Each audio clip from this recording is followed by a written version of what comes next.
Hi all, I have another amazing game of Paul Morphy to show you today. This was against Thomas Wilson Barnes, playing white, in London, 1858. Thomas Wilson Barnes was one of the strongest English chess players of the 1850s, but his only tournament appearance was in London 1862, and he didn't do justice to himself. Apparently, according to ChessGames.com, he is best remembered for having more wins against Paul Morphy in friendly play than anyone else. The notes at ChessGame indicate that being overweight, he decided to reduce his size, but the loss of £130 in 10 months was more than his system could handle and resulted in his death in 1874. So be warned about crash diet plans, okay, as well. So anyway, Thomas Wilson Barnes plays e4. Paul Morphy plays e5, knight f3, d6 to Philidor. But after d4, it's the Philidor on steroids, because Paul Morphy plays f5, very aggressive. D takes, f takes, knight g5, d5. So trying to sort of get central squares and disrupt white's central control.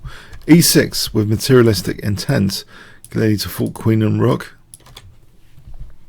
Paul Morphy doesn't mind that knight coming in and plays queen f6 here. So for the moment this has to be attended to. Bishop e3. Now things get really crazy. d4, bishop g5, and queen f5. So Paul Morphy really wants knight takes h8. There's a better way for white to play this though, because that's actually just an exchange sack actually if knight takes h8, which was played. Better is bishop c4 to hold that knight for a moment, which is holding the bishop, and for example h6 to kick the queen with g4, and while that knight's holding the bishop, this is very bad opening position for black. But you know, opening theory wasn't so well developed, so this is a good punt for the time, this whole thing, and white actually took on h8, so it's like an exchange sack. But look at black's central control here. Bishop c4, knight c6. Already black has a great position, more than equal here, even though he's the exchange down technically. That's just a technicality really. White's wasting more time with that knight f7, and losing this pawn here. Best was to actually defend the pawn by castling, but even so, after knight f6, black's better already. So white left his king in the center here, and after rook f1, knight f6, another not so great move, but in a worse position here, white played f3, and things really kick off now in an amazing fashion. Forcing move to start off with. Morphy notes the kind of weakness of the last move position, that there's a connection now between c2 and g2, or g2 and c2, and plays knight b4.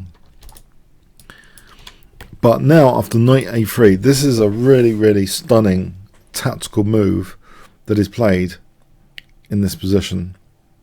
I wonder if you can guess it if I give you 5 seconds starting from now. You might want to pause the video and analyze the position and look at all the forcing move combinations that are available, because this is a really powerful one. Beautiful. So 5 seconds to pause the video.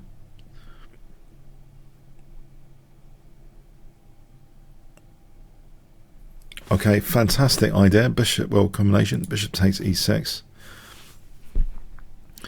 So deflecting the bishop, but for what reason? Bishop takes e6 was played. Can you see what black plays here now?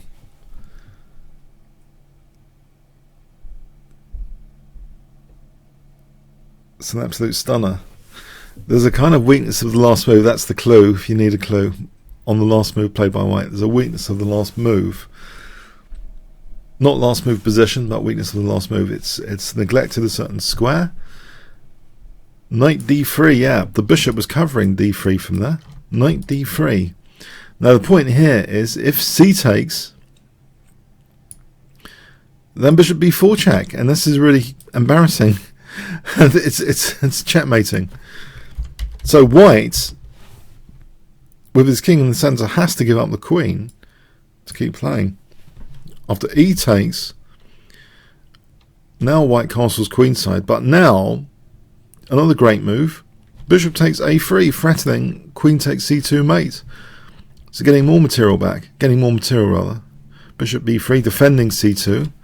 Another great move. It's great move after great move. d2 to have rook takes queen f1. Queen takes f1, so king b1. Bishop c5, knight e5. The damage is done. White is hopelessly lost. But after knight d3, Morphy continues energetically with rook e8. After knight takes c5, what's the idea here? Black to play. Yep, celebrating the passed pawn very quickly. Queen takes f1. Yeah. It's just knockout blow after knockout blow. After knight e6, that's desperate. Rook takes e6. And then white resigns here.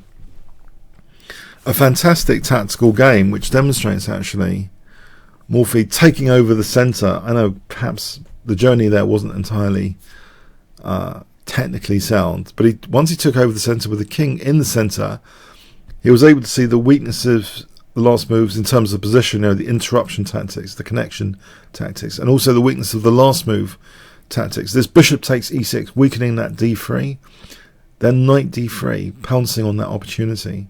Fantastic stuff with the king in the centre.